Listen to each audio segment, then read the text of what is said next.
Yeah, I'm going to take this question real quick from JT. Hey, Adam, great channel. Thank you. Which is the best way to carbonate a unitank or brite tank in your opinion? Thanks. I'm going to throw two things out. One that I'm really excited about, and the other which is just normal.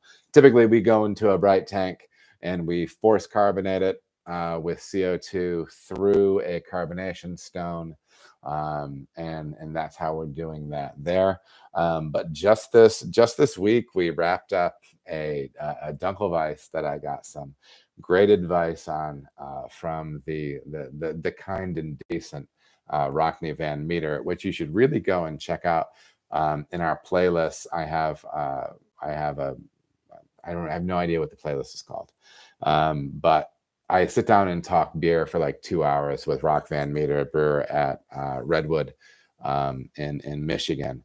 Fun conversation. I took some of the well, I really the approaches. I really took a ton of what he's doing with Hef style beers with those yeasts for a Dunkelweiss that we did. And I ended up unitanking that one. I fermented in the tank, sealed it, pressurized it up to like 14. I dropped the temp down to 33, and I let it sit there for about 2 weeks. I did blow the yeast off the bottom, but because clarity obviously is not an issue with these Hef style beers, I wasn't worried about anything like that. So it was just a head pressure carb. I think I'm going to have a really nice foam on that. There's various schools of thought as far as the carbonation thing goes. But I do know, if you haven't checked out the stuff that Charlie Bamforth has done on foam, you should really check it out. But I do know that I believe there are proteins that are activated in that process of forming foam. They're a one and done. So the more you agitate that beer and generate foam, you're slowly degrading your beer's ability to generate a lasting foam stand. So just by using head pressure, it's a very gentle way to carb that beer up. So we're able to get full carb on that beer just with head pressure. We kegged it out of the fermenter today.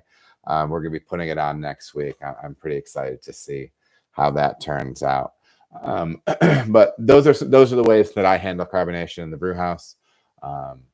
And also with my lagers, increasingly, I just switched to doing all my mainstay lagers in 30 barrel batches rather than 15. So I can keep them in the tank longer. And my goal is fermentation done through terminal gravity and pass VDK or diacetyl test. I crash those down to 33 and I'm head pressure on them. I want to get as much carbonation as I can just through head pressure with those beers as I'm dumping the yeast off, all that stuff. So. All right, everybody, thank you so much for watching. If you feel as if you got any value out of the video, please like and subscribe. There are also other videos that you can watch. They're going to maybe be over here or over here.